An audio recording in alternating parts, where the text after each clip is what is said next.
Hi all, welcome to competitive cracker. എൻ്റെ പേര് റബീഹത്ത്. അപ്പോൾ ഇന്നത്തെ ക്ലാസ്സിൽ നമ്മൾ നോക്കാനായിട്ട് പോകുന്നത്, നമുക്കറിയാം നമ്മുടെ CSCB എക്സാമും കാര്യങ്ങളൊക്കെ അടുത്തുകൊണ്ടിരിക്കുകയാണ് അല്ലേ. അപ്പോൾ ഇനിയുള്ള ദിവസങ്ങളിൽ നമ്മൾ ഇമ്പോർട്ടൻ്റ് ആയിട്ട് നോക്കി പോയിരിക്കേണ്ട കുറച്ച് GK ക്വസ്റ്റ്യൻസും അതുപോലെ തന്നെ കുറച്ച് ഇമ്പോർട്ടൻ്റ് ആയിട്ടുള്ള കറണ്ട് അഫയേഴ്സ് ക്വസ്റ്റ്യൻസും ആണ് നമ്മൾ ഇന്ന് നോക്കുന്നത്. അതിൻ്റെ റിലേറ്റഡ് ഫാക്റ്റുകളും കാര്യങ്ങളൊക്കെ ആയി നമുക്ക് കുറച്ചധികം കാര്യങ്ങൾ നമുക്ക് എന്ത് ചെയ്യാം, ഇന്നത്തെ ക്ലാസ്സിൽ അങ്ങ് പഠിച്ചു പോവാം. ഓക്കെ, അപ്പോൾ നമുക്ക് ആദ്യത്തെ ക്വസ്റ്റ്യനിലോട്ട് നമുക്ക് പോവാം. എന്താണ് ആദ്യത്തെ ചോദ്യം? 2026 കോമൺവെൽത്ത് ഗെയിംസ് എവിടെയാണ് ഹോസ്റ്റ് ചെയ്യാനായിട്ട് പോകുന്നത് എന്നുള്ളതാണ്.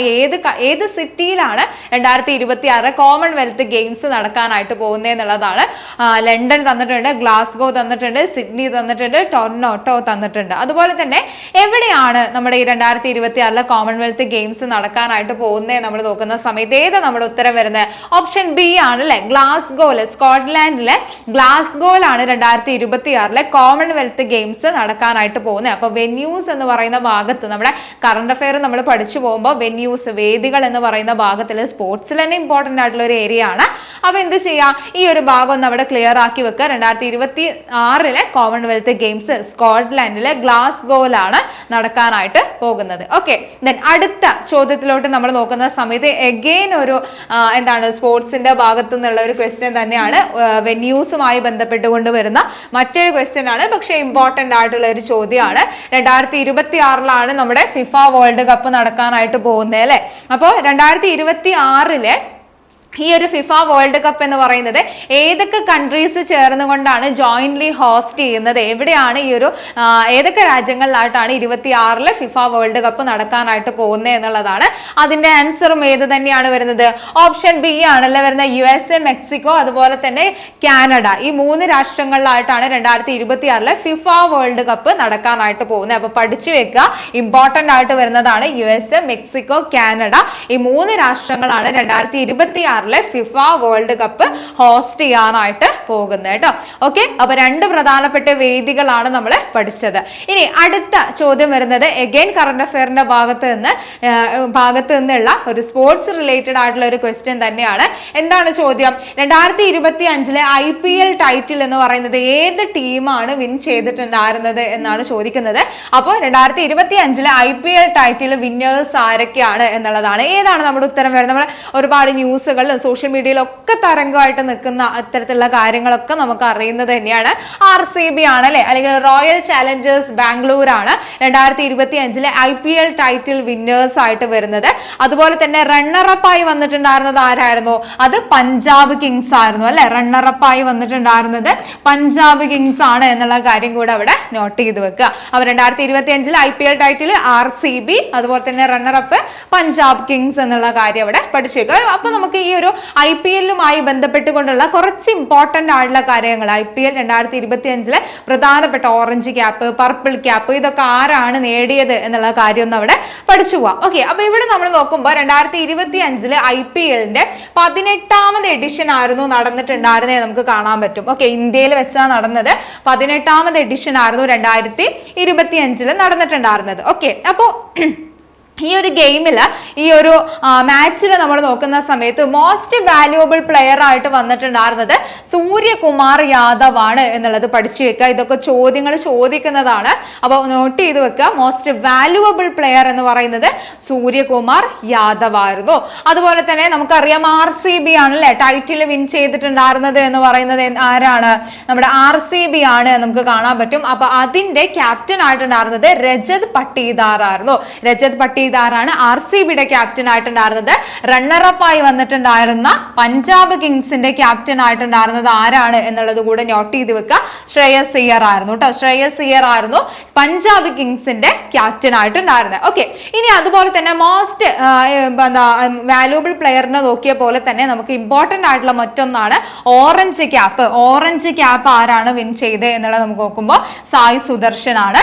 അതുപോലെ തന്നെ പർപ്പിൾ ക്യാപ്പും ഇമ്പോർട്ടൻ്റ് ആയിട്ട് വരുന്നതാണ്. പ്രസിദ്ധ് കൃഷ്ണയാണ് കേട്ടോ. പ്രസിദ്ധ് കൃഷ്ണയാണ് പർപ്പിൾ ക്യാപ്പ് വിൻ ചെയ്യുന്നത്. അതുപോലെ തന്നെ ഓറഞ്ച് ക്യാപ്പ് നമ്മൾ നോക്കുമ്പോൾ സായ് സുദർശൻ ആണ് വിൻ ചെയ്യുന്നത് എന്നുള്ളത് നോട്ട് ചെയ്ത് വെക്കുക. അതുപോലെ തന്നെ പ്ലെയർ ഓഫ് ദ മാച്ച് ആയിട്ട് വരുന്നത് വളരെ ഇമ്പോർട്ടന്റ് ആയിട്ടുള്ള മറ്റൊരു ക്വസ്റ്റ്യൻ ആണ്. കൃണാൽ പാണ്ഡ്യ ആയിരുന്നു കേട്ടോ. കൃണാൽ പാണ്ഡ്യ ആയിരുന്നു 2025 IPL player of the match ആയിട്ട് വന്നിട്ടുണ്ടായിരുന്നത്. അതുപോലെ തന്നെ ഫെയർ പ്ലേ അവാർഡ് പോകുന്നത് ആർക്കാണ്? ചെന്നൈ സൂപ്പർ കിങ്സിനാണ് എന്നുള്ള കാര്യം കൂടെ അവിടെ പഠിച്ചു വെക്കുക. അപ്പൊ ഇത്രയും ഇമ്പോർട്ടന്റ് ആയിട്ടുള്ള കാര്യങ്ങൾ, ഏത് എഡിഷൻ ആയിരുന്നോ, എവിടെ വെച്ചുകൊണ്ട് നടന്നു, അതുപോലെ തന്നെ ആരാണ് ടൈറ്റിൽ വിൻ ചെയ്തത്, അതുപോലെ തന്നെ orange cap, purple cap, most valuable player, fair play award, ഈ കാര്യങ്ങളെല്ലാം ഇവിടെ പഠിച്ചു വെക്കുക. ക്യാപ്റ്റന്മാരെല്ലാം ഒന്ന് നോട്ട് ചെയ്ത് വെക്കുക കേട്ടോ. ഇമ്പോർട്ടന്റ് ആയിട്ട് വരുന്നതാണ്. അടുത്ത ചോദ്യം നമ്മൾ നോക്കുമ്പോൾ നമ്മുടെ ഈ പറയുന്ന എന്താണ് കോൺസ്റ്റിറ്റ്യൂഷന്റെ ഭാഗത്ത് നിന്നുള്ള ഒരു ക്വസ്റ്റ്യൻ ആണ്. സോ എന്താണ് ചോദ്യം വരുന്നത്? Which article in Indian constitution talks about the right of supreme court to resolve disputes between the centre and the state or between the states? Okay, അപ്പോൾ സെൻട്രൽ സ്റ്റേറ്റും തമ്മിലുള്ള പ്രശ്നങ്ങൾ, അതല്ലെങ്കിൽ സ്റ്റേറ്റുകൾ തമ്മിലുള്ള പ്രശ്നങ്ങളൊക്കെ റിസോൾവ് ചെയ്യുന്നതിലുള്ള സുപ്രീം കോടതിയുടെ റൈറ്റിനെ കുറിച്ച്, പവറിനെ കുറിച്ച് താഴെ പറയുന്നതിൽ ഏത് ആർട്ടിക്കിൾ ആണ് മെൻഷൻ ചെയ്ത് പോകുന്നത് എന്നാണ് ചോദിച്ചിട്ടുള്ളത്. അപ്പൊ ഏത് ആർട്ടിക്കിൾ ആണ്? ഇത് ഓരോ ഓപ്ഷനും നമ്മൾ നോക്കുന്ന സമയത്ത് ആർട്ടിക്കിൾ 14 നമുക്കറിയാം അല്ലെ, ഇതല്ല എന്നുള്ളത് നമുക്കറിയാം. കാരണം എന്താ? ആർട്ടിക്കിൾ 14 എന്ന് പറയുന്നത് എന്തിനെ കുറിച്ചാണ് പറയുന്നത്? ഫണ്ടമെന്റൽ റൈറ്റ്സിലെ ഇക്വാലിറ്റി എന്ന് പറയുന്ന കാര്യത്തെ കുറിച്ച് അല്ലെ, ഇക്വാലിറ്റി എന്ന് പറയുന്ന കാര്യത്തെ കുറിച്ച് മെൻഷൻ ചെയ്യുന്നതാണ് ഈ പറയുന്ന ആർട്ടിക്കിൾ 14 എന്ന് പറയുന്നത്. ഓക്കെ, അതുപോലെ തന്നെ ആർട്ടിക്കിൾ 356 നമ്മൾ നോക്കുന്ന സമയത്ത് ആർട്ടിക്കിൾ 356 എന്താ പറയുന്നത്? പ്രസിഡന്റ് റൂളിനെ കുറിച്ചാണല്ലേ പറയുന്നത്, അല്ലെങ്കിൽ സ്റ്റേറ്റ് എമർജൻസി എന്ന് പറയുന്ന കാര്യത്തെ കുറിച്ചാണ്. സ്റ്റേറ്റ് എമർജൻസിനെ കുറിച്ചാണ് ഇവിടെ പറഞ്ഞു പോകുന്നതായിട്ട് നമുക്ക് കാണാൻ പറ്റുന്നത് ആർട്ടിക്കിൾ 356. ഓക്കെ, അതുപോലെ തന്നെ പ്രസിഡന്റിന്റെ റൂൾ നമുക്കറിയാം 3 തരത്തിലുള്ള അടിയന്തരാവസ്ഥകളാണ്. നാഷണൽ എമർജൻസി വരുന്നുണ്ട് ആർട്ടിക്കിൾ 352. അതുപോലെ തന്നെ സ്റ്റേറ്റ് എമർജൻസി എന്ന് പറയുന്നത് ആർട്ടിക്കിൾ 356.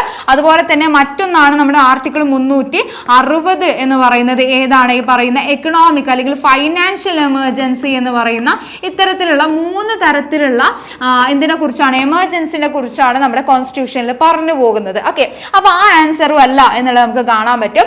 അതുപോലെ തന്നെ ഓപ്ഷൻ ഡിയിലോട്ട് നമ്മൾ പോകുന്ന സമയത്ത് എന്താണ്? ആർട്ടിക്കിൾ 368 എന്ന് പറയുന്നത് എന്താണ്? അമെൻമെന്റ്, കോൺസ്റ്റിറ്റ്യൂഷന്റെ അമെൻമെന്റുമായി ബന്ധപ്പെട്ടുകൊണ്ടുള്ള പാർലമെന്റിന്റെ കോൺസ്റ്റിറ്റ്യൂഷൻ അമെൻമെന്റ് നടത്തുന്നതിനുള്ള റൈറ്റിനെ കുറിച്ച് പറയുന്ന, പവറിനെ കുറിച്ച് പറയുന്നതാണ് ആർട്ടിക്കിൾ 368 എന്ന് നമുക്ക് കാണാൻ പറ്റും. അപ്പൊ അതുമല്ല നമ്മുടെ ഉത്തരം വരുന്നത്. നമ്മുടെ ഉത്തരം വരുന്നത് ഏതാണ്? ആർട്ടിക്കിൾ 131 ആണ് കേട്ടോ. ഈ 131 എന്തിനെ കുറിച്ച് പറയുന്നത്? സെൻട്രൽ സ്റ്റേറ്റും തമ്മിലുള്ള ഡിസ്പ്യൂട്ടുകളും കാര്യങ്ങളൊക്കെ റിസോൾവ് ചെയ്യുന്നതിനുള്ള സുപ്രീം കോടതിയുടെ റൈറ്റിനെ കുറിച്ച് പറഞ്ഞു പോകുന്നതായിട്ട് നമുക്ക് കാണാൻ പറ്റുന്നത്. അപ്പോൾ ബാക്കിയുള്ള ഓപ്ഷൻസ് എന്താണ് എന്നുള്ളത് കൂടെ അവിടെ പഠിച്ചു വെക്കുക കേട്ടോ. ഓക്കെ, ദെൻ അടുത്ത ചോദ്യത്തിലോട്ട് നമ്മൾ പോകുന്ന സമയത്ത് the term black revolution is related to, black revolution എന്ന് പറയുന്ന ടേം എന്തുമായി ബന്ധപ്പെട്ടതാണ് എന്നാണ് ചോദിച്ചിട്ടുള്ളത്. അപ്പോൾ എപ്പോഴും ക്വസ്റ്റ്യൻസിൽ നമുക്ക് കാണാൻ പറ്റുന്നതാണ് ഈ എക്കണോമിക്സിന്റെ ഭാഗത്തു നിന്നുള്ള റെവല്യൂഷൻസുമായി ബന്ധപ്പെട്ടുകൊണ്ടുള്ള കാര്യങ്ങൾ എന്ന് പറയുന്നത്. ബ്ലാക്ക് റെവല്യൂഷൻ നമുക്കറിയാം നമ്മുടെ പെട്രോളിയം പ്രൊഡക്ഷൻ ആണ് അല്ലെ, പെട്രോളിയം പ്രൊഡക്ഷൻ ബന്ധപ്പെട്ടുകൊണ്ട് വരുന്ന ഒരു ടേമാണ് ബ്ലാക്ക് റെവല്യൂഷൻ എന്ന് പറയുന്നത്. അപ്പൊ ഈ പറയുന്ന ഫിഷ് പ്രൊഡക്ഷനുമായി ബന്ധപ്പെട്ടുകൊണ്ട് വരുന്ന ടേം ഏതാണ്? ഫിഷ് പ്രൊഡക്ഷൻ എന്ന് പറയുന്നത് ബ്ലൂ റെവല്യൂഷൻ ആണ് അല്ലെ. ബ്ലൂ റെവല്യൂഷൻ എന്ന് പറയുന്നത് ഫിഷ് പ്രൊഡക്ഷനുമായി ബന്ധപ്പെട്ടുകൊണ്ട് വരുന്നതാണ്. അതുപോലെ തന്നെ ഓയിൽ സീഡ്സിന്റെ പ്രൊഡക്ഷനുമായി ബന്ധപ്പെട്ടുകൊണ്ട് വരുന്ന ടേമാണ് ഏത്? യെല്ലോ റെവല്യൂഷൻ എന്ന് പറയുന്നത് അല്ലെ. യെല്ലോ റെവല്യൂഷൻ എന്ന് പറയുന്നത് എന്താണ്? നമ്മുടെ ഓയിൽ സീഡ്സിന്റെ പ്രൊഡക്ഷനുമായി ബന്ധപ്പെട്ടുകൊണ്ടാണ് വരുന്നത്. അതുപോലെ തന്നെ ലെതർ പ്രൊഡക്ഷനുമായി ബന്ധപ്പെട്ടുകൊണ്ട് വരുന്ന ടേമാണ് നമ്മുടെ ബ്രൗൺ റെവല്യൂഷൻ എന്ന് പറയുന്നത്. ബ്രൗൺ റെവല്യൂഷൻ എന്താണ്? ലെതർ പ്രൊഡക്ഷനുമായി ബന്ധപ്പെട്ടുകൊണ്ടാണ് വരുന്നത് എന്നുള്ള കാര്യം ഇവിടെ പഠിച്ചു വെക്കുക. അതുപോലെ തന്നെ നമുക്ക് വളരെ സുപരിചിതമായിട്ടുള്ള ഒന്നാണ് ഗ്രീൻ റെവല്യൂഷൻ എന്ന് പറയുന്നത്. എന്താണ് ഗ്രീൻ റെവല്യൂഷൻ? നമുക്കറിയാം ഈ പറയുന്ന ഫുഡ് പ്രൊഡക്ഷനുമായി ബന്ധപ്പെട്ടുകൊണ്ട് അല്ലെ, ഫുഡ് പ്രൊഡക്ഷനുമായി ബന്ധപ്പെട്ടുകൊണ്ട് വരുന്ന ഒരു ടേമാണ് ഗ്രീൻ റെവല്യൂഷൻ എന്ന് പറയുന്നത്. അതുപോലെ തന്നെ മറ്റൊന്നുണ്ട് പിങ്ക് റെവല്യൂഷൻ എന്ന് പറയുന്നത്. പിങ്ക് റെവല്യൂഷൻ എന്താണ്? ഈ പറയുന്ന ഒനിയന്റെ പ്രൊഡക്ഷനുമായി ബന്ധപ്പെട്ടുകൊണ്ടാണ് പിങ്ക് റെവല്യൂഷൻ എന്ന് പറയുന്ന ടേം വരുന്നതായിട്ട് നമുക്ക് കാണാൻ പറ്റും. അപ്പൊ ഇത്തരത്തിലുള്ള അപ്പൊ ഈ പറയുന്ന ഏതാണ് ഗോൾഡൻ റെവല്യൂഷൻ വരുന്നുണ്ട്. ഗോൾഡൻ റെവല്യൂഷൻ നമുക്കറിയാം. ഗോൾഡൻ റെവല്യൂഷൻ എന്താണ്? ഈ പറയുന്ന ഹണിയുടെ ഒക്കെ പ്രൊഡക്ഷനുമായി ബന്ധപ്പെട്ടുകൊണ്ട് വരുന്ന ഒരു ടേമാണ് ഗോൾഡൻ റെവല്യൂഷൻ എന്ന് പറയുന്നത്. അപ്പൊ ഇത്തരത്തിലുള്ള പ്രധാനപ്പെട്ട ടേമുകൾ, പ്രധാനപ്പെട്ട ഈ പറയുന്ന റെവല്യൂഷൻസുമായി ബന്ധപ്പെട്ടുകൊണ്ടുള്ള ടേമുകൾ എക്സാമിന് മുന്നോടിയായിട്ട് എന്തായാലും പഠിച്ചു വെക്കുക. കാരണം എപ്പോഴും നമുക്ക് ക്വസ്റ്റ്യൻസ് വരുന്ന ഏരിയകളാണ്. ഓക്കെ, അപ്പോൾ അടുത്ത ചോദ്യത്തിലോട്ട് നമ്മൾ പോകുന്ന സമയത്ത് നബാർഡ് ഹെഡ് ഓഫീസ് എവിടെയാണ് നബാർഡിന്റെ ഹെഡ് ഓഫീസ് സ്ഥിതി ചെയ്യുന്നത് എന്നുള്ളതാണ്. എവിടെയാണ് വരുന്നത്? നമ്മുടെ മുംബൈയിലാണ് അല്ലെ? മുംബൈയിലാണ് നബാർഡിന്റെ ഹെഡ് ഓഫീസ് സ്ഥിതി ചെയ്യുന്നത്. അതുപോലെ തന്നെ നബാർഡിന്റെ നിലവിലെ ചെയർപേഴ്സൺ ആരാണ്, ചെയർമാൻ ആരാണ് എന്നുള്ളത് കൂടെ അവിടെ പഠിച്ചു വെക്കുക. ഷാജി KV ആണ് കേട്ടോ. ഷാജി KV ആണ് നബാർഡിന്റെ നിലവിലെ ചെയർമാൻ എന്നുള്ള കാര്യം കൂടെ. മുംബൈയിലാണ് ഹെഡ് ഓഫീസ്, ഷാജി KV ആണ് നിലവിലെ ഹെഡ് അതല്ലെങ്കിൽ ചെയർമാൻ എന്നുള്ള കാര്യം കൂടെ അവിടെ നോട്ട് ചെയ്ത് വെക്കുക. അടുത്തത് when did the first war of independence begin? എന്നാണ് നമ്മുടെ ഒന്നാം സ്വാതന്ത്ര്യ സമരം എന്ന പേരിൽ അറിയപ്പെടുന്ന ശിപായി ലഹള അല്ലെങ്കിൽ ശിപായി മ്യൂട്ടിനി എന്ന പേരിലെല്ലാം അറിയപ്പെടുന്ന ഒന്നാം സ്വാതന്ത്ര്യ സമരം എന്ന് പറയുന്നത് സ്റ്റാർട്ട് ചെയ്തത് എന്നാണ് ചോദിക്കുന്നത്. ഏതാ നമ്മുടെ ഉത്തരം വരുന്നത്? 1857 ആണെന്ന് നമുക്കറിയാം. 1857 മെയ് 10 ഈ പറയുന്ന first war of independence start ചെയ്യുന്നതായിട്ട് നമുക്ക് കാണാൻ പറ്റുന്നത്. അപ്പൊ ശിപായി മ്യൂട്ടിനി അതല്ലെങ്കിൽ സിപ്പായി മ്യൂട്ടിനി എന്നുള്ള പേരിലൂടെ ഇത് അറിയപ്പെടുന്നുണ്ട്. ഈ പറയുന്ന 1857 മെയ് 10 ഉത്തർപ്രദേശിൽ നിന്നാണ് കേട്ടോ, UP-യിലെ മീററ്റിൽ നിന്നാണ് ഇത് സ്റ്റാർട്ട് ചെയ്യുന്നതായിട്ട് നമുക്ക് കാണാൻ പറ്റുന്നത്. ഓക്കെ, UP-യിലെ മീററ്റിൽ നിന്നാണ് നമ്മുടെ ഒന്നാം സ്വാതന്ത്ര്യ സമരം എന്ന പേരിൽ അറിയപ്പെടുന്ന ഈ പറയുന്ന ശിപ്പായി ലഹള അതല്ലെങ്കിൽ 1857 കലാപം എന്ന് പറയുന്നത് സ്റ്റാർട്ട് ചെയ്യുന്നതായിട്ട് നമുക്ക് കാണാൻ പറ്റുന്നത്. അപ്പൊ നമുക്കറിയാം ഈ ഒരു കലാപത്തിന് ഇത്തരത്തിൽ വിശേഷിപ്പിച്ചത് ആരായിരുന്നു? VD സവർക്കർ ആയിരുന്നു. ഇനി അതുപോലെ തന്നെ ഈ ഒരു കലാപത്തിൽ നമ്മൾ നോക്കുമ്പോൾ ഒരുപാട് ആളുകൾ പാർട്ടിസിപ്പേറ്റ് ചെയ്യുന്നതായിട്ട്, ഒരുപാട് രാജാക്കന്മാരൊക്കെ ആയിട്ട്, ഇപ്പൊ നാനാ സാഹിബിനെയൊക്കെ പറയുമ്പോൾ കാൺപൂരിൽ അദ്ദേഹം വിപ്ലവം നയിക്കുന്നുണ്ട്. അതുപോലെ തന്നെ ഈ ഒരു സമയത്ത് നമ്മൾ ഇവിടെ നോക്കുന്ന സമയത്ത് ഈ ഒരു 1857 കലാപം നടക്കുന്ന സമയത്ത് മുഗൾ ഭരണം ഇവിടെ ഉണ്ടായിരുന്നു അല്ലെ? മുഗൾ റൂൾ ഇന്ത്യയിൽ ഉണ്ടായിരുന്നു. ഈ മുഗൾ ഭരണത്തിന്റെ ഒരു അവസാനത്തിന് കാരണമായ എൻഡിന് കാരണമായിട്ടുണ്ടായിരുന്ന യുദ്ധം കൂടിയായിരുന്നു ഏത്? ഒരു റിവോൾട്ട് കൂടിയായിരുന്നു 1857 കലാപം എന്ന് നമുക്ക് കാണാൻ പറ്റും. അപ്പൊ മുഗൾ ഭരണാധികാരി, ലാസ്റ്റ് മുഗൾ ഭരണാധികാരി ആയിട്ടുണ്ടായിരുന്ന വ്യക്തിയായിരുന്നു ബഹദൂർ ഷാ സഫർ രണ്ടാമൻ. ഓക്കെ, ബഹദൂർ ഷാ സഫർ രണ്ടാമൻ എന്നുള്ള കാര്യം കൂടെ അവിടെ പഠിച്ചു വെക്കുക കേട്ടോ. അപ്പൊ ഈ ഇദ്ദേഹത്തിന്റെ അദ്ദേഹത്തോട് കൂടിയിട്ടാണ് ഈ പറയുന്ന മുഗൾ ഭരണം എന്ന് പറയുന്നത് അവിടെ എൻഡ് ആവുന്നതായിട്ട് നമുക്ക് കാണാൻ പറ്റുന്നത്. ഈ ഒരു കലാപത്തിന് ശേഷം 1858 ഒരു ഗവൺമെന്റ് ഓഫ് ഇന്ത്യ ആക്ട് വരുന്നതായിട്ട് നമുക്ക് കാണാൻ പറ്റുന്നുണ്ട്. ഈ ഒരു ഗവൺമെന്റ് ഓഫ് ഇന്ത്യ ആക്ടോട് കൂടിയിട്ട് ഈസ്റ്റ് ഇന്ത്യ കമ്പനിയിൽ നിന്നും എന്ത് ചെയ്തു? ഈസ്റ്റ് ഇന്ത്യ കമ്പനിയിൽ നിന്നും ഇന്ത്യയുടെ ഭരണം എന്ന് പറയുന്നത് British queen, okay, British queen നേരിട്ട് ഏറ്റെടുക്കുന്നതായിട്ട് നമുക്ക് കാണാനായിട്ട് പറ്റുന്നുണ്ട്. ഓക്കെ, അപ്പൊ ഇത്രയും കാര്യങ്ങൾ എന്ത് ചെയ്ത് ശരിക്കും പറഞ്ഞാൽ വലിയൊരു ഏരിയ ആണ് 1857 കലാപം എന്ന് പറയുന്നത്. കുറച്ച് ഇമ്പോർട്ടന്റ് ആയിട്ടുള്ള കാര്യങ്ങളാണ് നമ്മൾ ഇവിടെ നോക്കിപ്പോയത്. അപ്പൊ ആ കാര്യങ്ങളൊന്നും അവിടെ ക്ലിയർ ആക്കി വെക്കുക. ഓക്കെ, അടുത്ത ചോദ്യത്തിലോട്ട് നമ്മൾ പോകുന്ന സമയത്ത് the concept of writ in Indian constitution has been ബോറോവഡ് from which country? നമുക്കറിയാം കോൺസ്റ്റിറ്റ്യൂഷനിലെ ക്വസ്റ്റ്യൻസ് വരുന്ന മറ്റൊരു ഏരിയ ആണ് നമ്മളെ ബോറോവഡ് ഐഡിയാസ് എന്ന് പറയുന്നത് അല്ലെ? നമ്മൾ കടമെടുത്തിട്ടുള്ള ബോറോവഡ് കോൺസ്റ്റിറ്റ്യൂഷൻ ആയിട്ടാണല്ലേ നമ്മുടെ ഇന്ത്യ അറിയപ്പെടുന്നത്, കടമെടുത്ത ഭരണഘടന എന്നുള്ളതാണ്. അപ്പോൾ ഇവിടെ നമ്മൾ നോക്കുമ്പോൾ റിട്ട് എന്ന് പറയുന്ന ആശയം നമ്മൾ എവിടെ നിന്നാണ്? 5 തരം റിട്ടുകളാണ് വരുന്നത് എന്നുള്ളതെല്ലാം നമുക്കറിയാം. 5 ടൈപ്പ് ഓഫ് റിട്ടുകളാണ്. ആർട്ടിക്കിൾ 32 പ്രകാരം 5 ടൈപ്പ് ഓഫ് റിട്ടുകൾ വരുന്നത് നമുക്ക് കാണാൻ പറ്റും. അപ്പൊ ഈ റിട്ട് എന്ന് പറയുന്ന ആശയം എവിടുന്നാണ് നമ്മൾ കടമെടുത്തുള്ള? പ്രാസ് ഒപ്പിച്ചുകൊണ്ട് പഠിച്ചാൽ മതി. ബ്രിട്ടണിൽ നിന്നാണ് അല്ലെ? റിട്ട് ബ്രിട്ടൻ എന്ന് പറഞ്ഞുകൊണ്ട് പ്രാസ് ഒപ്പിച്ച് പഠിച്ചു വെക്കുക. അപ്പൊ ബ്രിട്ടണിൽ നിന്നാണ് നമ്മൾ റിട്ടുകൾ എന്ന് പറയുന്ന ആശയം കടമെടുത്തിട്ടുള്ളത്. ഓക്കെ, അതുപോലെ തന്നെ USA എന്ന് നമുക്കറിയാം. അല്ലെങ്കിൽ USA നമ്മൾ നോക്കുന്ന സമയത്ത് ഏതാണ്? Fundamental rights. Okay, fundamental rights എന്ന് പറയുന്ന ആശയം നമ്മൾ USA എന്നാണ് കടമെടുത്തിട്ടുള്ളത്. അതുപോലെ തന്നെ റഷ്യയുടെ കേസ് നമ്മൾ നോക്കുമ്പോൾ നമ്മുടെ ഫണ്ടമെന്റൽ ഡ്യൂട്ടീസ് വരുന്നുണ്ട്. ഓക്കെ, ഫണ്ടമെന്റൽ ഡ്യൂട്ടീസ് വരുന്നുണ്ട്. അതുപോലെ തന്നെ 5 year plan. Okay, 5 year plan, ഈ കാര്യങ്ങളെല്ലാം നമ്മൾ എവിടുന്ന എടുത്തിട്ടുള്ളത്? നമ്മുടെ ഈ പറയുന്ന റഷ്യയിൽ നിന്നാണ് കടമെടുത്തിട്ടുള്ളത് എന്നുള്ള കാര്യം കൂടെ അവിടെ ഒന്ന് നോട്ട് ചെയ്തു വെക്കുക. അപ്പൊ ഇമ്പോർട്ടന്റ് ആയിട്ടുള്ള ഇത്തരത്തിൽ എവിടുന്ന് എന്തൊക്കെയാണ് നമ്മൾ കടമെടുത്തത് എന്നുള്ള കാര്യം ഒന്ന് അവിടെ പഠിച്ചു വെക്കുക കേട്ടോ. ഓക്കെ, Then അടുത്ത ചോദ്യം നമ്മൾ നോക്കുമ്പോൾ who wrote the spirit of laws. Spirit of laws എന്ന് പറയുന്ന ഈ ഒരു കൃതിയുടെ രചയിതാവ് ആര്? അപ്പൊ ജ്ഞാനോദയ കാലഘട്ടത്തിലെ ചിന്തകന്മാരെ കുറിച്ച് നമ്മൾ പറയുന്ന സമയത്ത് അതിൽ ഏറ്റവും ഇമ്പോർട്ടന്റ് ആയിട്ടുള്ള ഒരു കൃതിയാണ് ദ സ്പിരിറ്റ് ഓഫ് ലോസ് എന്ന് പറയുന്നത്. ആരുടെയാണ്? മോണ്ടസ്ക്യൂ ആണ് അല്ലെ. മോണ്ടസ്ക്യൂയുടെ ഒരു കൃതിയാണ് ഈ പറയുന്നത് ദ സ്പിരിറ്റ് ഓഫ് ലോസ് എന്ന് പറയുന്നത്. അതുപോലെ തന്നെ ഇവിടെ മറ്റൊരു പ്രധാന കൃതിയാണ് ദ സോഷ്യൽ കോൺട്രാക്ട് എന്ന് പറയുന്നത്. ആരുടെയാണ്? അത് റൂസോന്റെ ആണ് എന്നുള്ളത് കൂടെ അവിടെ പഠിച്ചേക്കുക. രണ്ടും അവിടെ ഇമ്പോർട്ടന്റ് ആയിട്ട് വരുന്നതാണ്. ദ സ്പിരിറ്റ് ഓഫ് ലോസ് എന്ന് പറയുന്നത് മോണ്ടസ്ക്യൂ, ദ സോഷ്യൽ കോൺട്രാക്ട് എന്ന് പറയുന്നത് റൂസോ. അപ്പൊ ഈ ചിന്തകന്മാരൊക്കെ നമ്മൾ നോക്കുമ്പോൾ 1789 കാലഘട്ടങ്ങളിലായിട്ടൊക്കെ നടക്കുന്ന നമ്മുടെ ഫ്രഞ്ച് റവല്യൂഷൻ ഒക്കെ ഒരു പ്രചോദനമായിട്ടുണ്ടായിരുന്നത് പലപ്പോഴും എന്താണ്? ഇവരുടെ ഓരോ ഐഡിയോളജികളാണ് എന്നുള്ളതൊക്കെ നമുക്ക് കാണാനായിട്ട് പറ്റും. ഓക്കെ, ദെൻ അടുത്ത ക്വസ്റ്റ്യൻ എന്ന് പറയുന്നത് ആൻഷ്യന്റ് ഇന്ത്യയുടെ ഭാഗത്തു നിന്നുള്ള ഒരു ക്വസ്റ്റ്യൻ ആണ്. അപ്പൊ എന്താണ് ചോദ്യം? ത്രിപീഠക എന്ന് പറയുന്ന ടേം എന്തുമായി ബന്ധപ്പെട്ടതാണ്? ത്രിപീഠകാസ് എന്ന് പറയുന്നത് ഏതിലെ സാക്രഡ് ബുക്കുകളാണ്? ഏത് മതവുമായി ബന്ധപ്പെട്ടുകൊണ്ടുള്ളതാണ്? ബുദ്ധിസം, ജൈനിസം, ഹിന്ദുയിസം, സൊറാസ്ട്രിയനിസം എന്ന് പറയുന്നിട്ടുണ്ട്. അപ്പൊ ത്രിപീഠകം എന്ന് നമ്മൾ പറയുന്ന സമയത്ത് ബുദ്ധിസവുമായി ബന്ധപ്പെട്ടുകൊണ്ട് വരുന്ന ബുദ്ധിസത്തിന്റെ പ്രധാനപ്പെട്ട ഒരു സാക്രഡ് ടെക്സ്റ്റുകളാണ് ഏതിൽ പറയുന്നത്? ഈ പറയുന്ന ത്രിപീഠകത്തിൽ പറയുന്നത് എന്നുള്ളതൊന്ന് നോട്ട് ചെയ്ത് വെക്കുക. ത്രിപീഠകം എന്ന് വെച്ചാൽ നിങ്ങൾ ആ പേരിൽ തന്നെ ഓർമ്മിച്ച് വെക്കുക. 3 ബാസ്കറ്റ് എന്നാണ് അതിന്റെ അർത്ഥമായിട്ട് വരുന്നത്. 3 കുട്ടകൾ എന്നാണ് ഇതിന്റെ അർത്ഥമായിട്ട് വരുന്നത്. ഓക്കെ, ത്രിപീഠകങ്ങളിൽ നമ്മൾ നോക്കുന്ന സമയത്ത് 3 ബുക്കുകളാണ് അതിൽ മെയിൻ ആയിട്ട് വരുന്നത്. ഓക്കെ, സുത്തപീഠക. ഓക്കെ, സുത്തപീഠക വരുന്നുണ്ട്. അതുപോലെ തന്നെ വിനയപീഠക വരുന്നുണ്ട്. സുത്തപീഠക, അതുപോലെ തന്നെ രണ്ടാമതായിട്ട് വിനയപീഠക വരുന്നുണ്ട്. പിന്നെ അതുപോലെ തന്നെ മൂന്നാമതായിട്ട് അഭിധമ്മ പീഠക. ഓക്കെ, അഭിധമ്മ പീഠക. ഇത്തരത്തില് 3 ടെക്സ്റ്റുകളാണ് ഏതിൽ വരുന്നത്? 3 ബുക്കുകളാണ് ഈ പറയുന്ന ത്രിപീഠകങ്ങൾ എന്ന പേരിൽ അറിയപ്പെടുന്ന ഈ ബുദ്ധിസത്തിന്റെ സാക്രഡ് വർക്കിൽ ഉൾപ്പെടുന്നത് എന്നുള്ളതൊന്ന് ഓർമ്മിച്ചു വെക്കുക.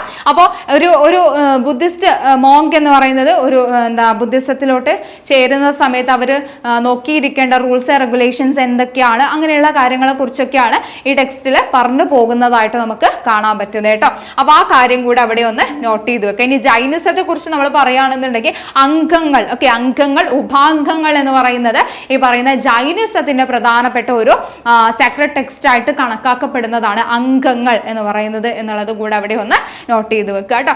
ഓക്കെ, ദെൻ അടുത്ത ചോദ്യത്തിലോട്ട് നമ്മൾ പോകുമ്പോൾ in which of the following article provision of national emergency is mentioned. നമ്മൾ നേരത്തെ ഒരു ക്വസ്റ്റ്യൻ പറഞ്ഞിട്ടുണ്ടായിരുന്നു. ഈ ഒരു നാഷണൽ എമർജൻസിയുമായി ബന്ധപ്പെട്ടുകൊണ്ട് വരുന്നത് ഏത് ആർട്ടിക്കിൾ ആണ് എന്നുള്ളത് അല്ലെ. ഏതാണ് വരുന്നത്? ആർട്ടിക്കിൾ 352 എന്തിനെ കുറിച്ച് പറയുന്നത്? ഈ പറയുന്ന നാഷണൽ എമർജൻസി എന്നതിനെ കുറിച്ച് പറഞ്ഞു പോകുന്നതായിട്ട് നമുക്ക് കാണാൻ പറ്റും. അപ്പൊ 3 തരത്തിലുള്ള എമർജൻസികളാണ് നമുക്ക് വരുന്നത്. അതിലൊന്നാണ് ഈ പറയുന്ന ആർട്ടിക്കിൾ 352 പറയുന്ന നാഷണൽ എമർജൻസി എന്ന് പറയുന്നത്. അതിൽ കൂടെ നിങ്ങൾ ഒരു 4 അങ്ങ് കൂട്ടുക. ഓക്കെ, 4 കൂട്ടിയിട്ട് നമ്മൾ നോക്കുമ്പോൾ എന്ന് പറഞ്ഞാൽ ഏതാണ്? രണ്ടാമത്തെ എമർജൻസി നമുക്ക് കിട്ടി. ആർട്ടിക്കിൾ 356 എന്ന് പറയുന്നത് എന്താണ്? സ്റ്റേറ്റ് എമർജൻസിനെ കുറിച്ചാണ് പറയുന്നത്. Okay, state emergency.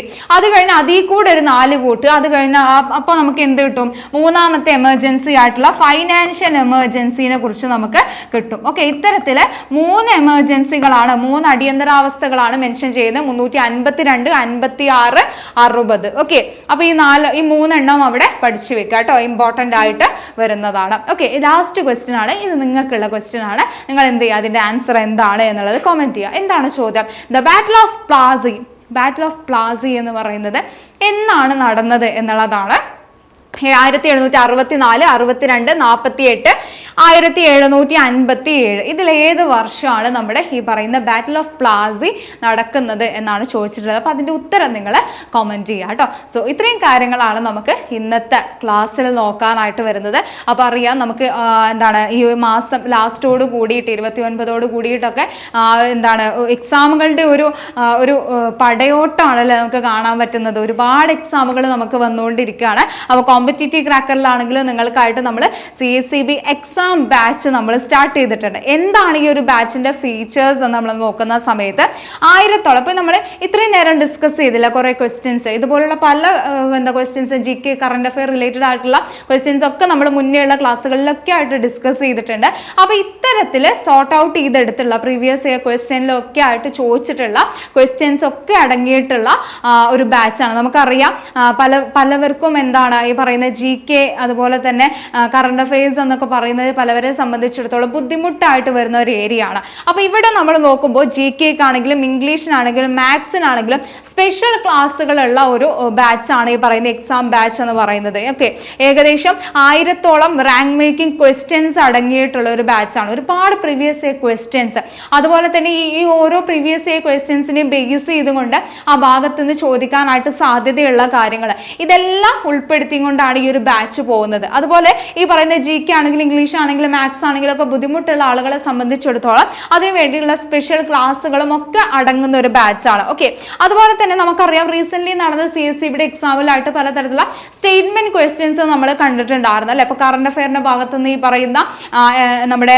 ഫിലിം അവാർഡുമായി ബന്ധപ്പെട്ടുകൊണ്ടാണെങ്കിലും ഒക്കെ നിങ്ങളെ പ്രീവിയസ് ഇയർ ക്വസ്റ്റ്യൻസ് കൃത്യമായിട്ട് അനലൈസ് ചെയ്യുന്നവർ തന്നെയായിരിക്കും. അപ്പൊ അത്തരത്തിലുള്ള സ്റ്റേറ്റ്മെന്റ് ക്വസ്റ്റ്യൻസ് കണ്ടിട്ടുണ്ടായിരുന്നു. അപ്പൊ ഇത്തരത്തിലുള്ള സ്റ്റേറ്റ്മെന്റ് ക്വസ്റ്റ്യൻസ് വരുന്ന സമയത്ത് അത് എങ്ങനെയാണ് നമ്മൾ പ്രാക്ടീസ് ചെയ്ത് പോകേണ്ടത്, എങ്ങനെയാണ് ആ ഒരു ക്വസ്റ്റ്യൻസ് ആ ഒരു ക്വസ്റ്റ്യൻ കാണുമ്പോൾ പെട്ടെന്ന് ആ ഒരു നമ്മൾ അത്രയും കാലം അറ്റൻഡ് ചെയ്ത് പോയ എക്സാം ടൈപ്പിൽ നിന്ന് വ്യത്യസ്തമായിട്ടൊരു ക്വസ്റ്റ്യൻ നമുക്ക് കാണുന്ന സമയത്ത് ഉണ്ടാകുന്ന ഒരു ടെൻഷനും കാര്യങ്ങളും അല്ലേ. അപ്പോൾ എങ്ങനെയാണ് നമ്മൾ ഈ ഒരു പ്രീവിയസ് ഇയർ ക്വസ്റ്റ്യൻസിനെ നമ്മൾ അറ്റൻഡ് ചെയ്യേണ്ടത്, അതിലുള്ള ഒരു പ്രാക്ടീസ് സെഷനും കാര്യങ്ങളൊക്കെ എന്ത് ചെയ്യുന്നുണ്ട് ഈ ഒരു ബാച്ചിൽ നിങ്ങൾക്ക് പ്രധാന ഫീച്ചറായിട്ട് വരുന്നതാണ്. ഓക്കെ, അതുപോലെ തന്നെ നമുക്കറിയാം ആദ്യത്തെ എക്സാം നടന്നു കഴിഞ്ഞതിന് ശേഷം വരുന്ന ക്വസ്റ്റ്യൻ പേപ്പർ, ഈ ക്വസ്റ്റ്യൻ പേപ്പറിനെ ബേസ് ചെയ്തും കൊണ്ടുള്ള കൃത്യമായിട്ടുള്ള അനാലിസിസ്, എക്സാം അനാലിസിസ്, ഇനിയുള്ള എക്സാമുകളിൽ എങ്ങനെയാണ് നമുക്ക് ക്വസ്റ്റ്യൻസ് വരാനായിട്ട് സാധ്യതയുള്ളത്, അത്തരത്തിലടങ്ങുന്ന ഒരു എക്സാം അനാലിസിസും അതുപോലെ തന്നെ റിലേറ്റഡ് ഫാക്ട് ഡിസ്കഷനും അടങ്ങിയിട്ടുള്ള ഒരു ഫീച്ചർ എന്ന് പറയുന്നത് ഈ പറയുന്ന എക്സാം ബാച്ചിന്റെ മറ്റൊരു സവിശേഷതയായിട്ട്